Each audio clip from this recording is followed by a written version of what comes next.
In 2015, Britain finally paid off a debt from the year 1720. That debt was older than the car, the light bulb, and America itself. For nearly 300 years, the government just kept paying interest on it.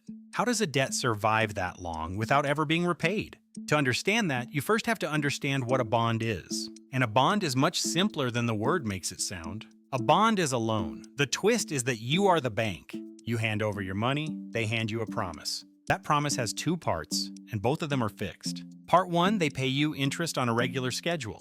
Part 2, on an agreed date, they give your original money back. That agreed date has a name. It is called maturity. The interest payments have a stranger name. They are called coupons. That word is a leftover from when bonds were physical paper. You clipped a tab off, mailed it in, and cash came back. That is genuinely where the word coupon comes from. So how is this different from buying a stock? It is different in one enormous way that catches people out. A bond buys you no ownership of anything, none at all, no vote, no slice of profits, no upside if the company triples. If the business becomes the biggest on earth, you still get your interest. That sounds like a terrible deal until things go wrong. Because when a company collapses, there is a queue for the money. Bondholders stand at the front of it. Shareholders stand at the back.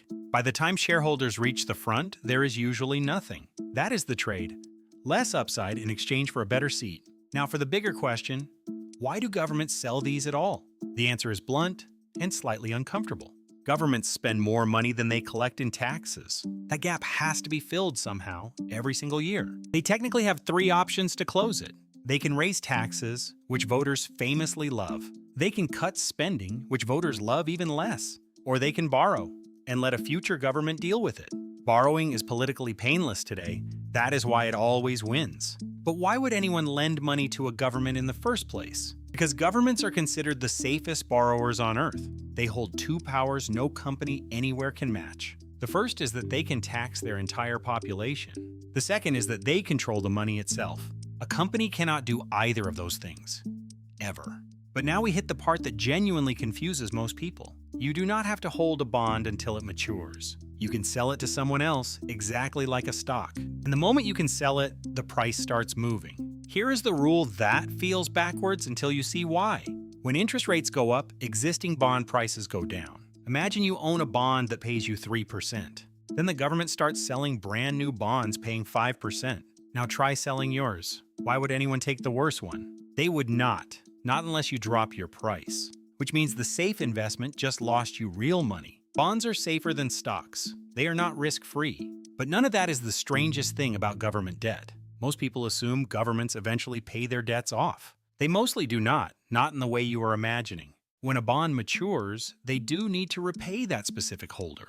So they sell a brand new bond and use that money to do it. The old debt disappears, an identical new debt takes its place. This is called rolling the debt, and it never actually stops. Which is why national debt behaves nothing like your mortgage. Now take that idea to its most absurd possible conclusion.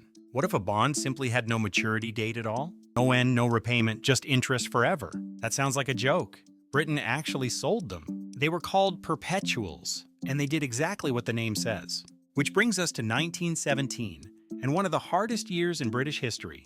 The First World War was draining the country's money terrifyingly fast. So the government asked ordinary people for it directly. National war bonds paid 5% and were sold as patriotic duty. Families handed over savings believing they were helping win a war. They were. They were also lending money that would outlive them. Those bonds got rolled into undated debt the country simply kept paying. Decade after decade, the interest just kept going out. Then in October 2014, a chancellor finally decided to end it.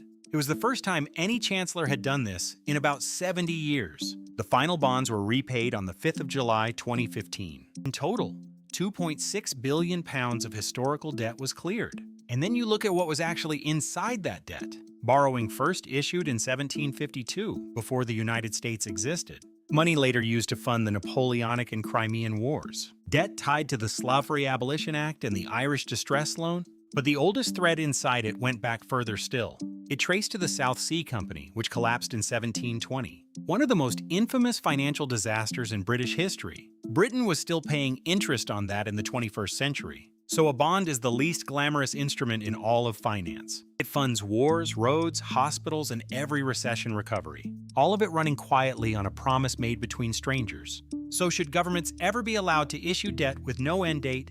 Tell me below, and subscribe for more breakdowns like this.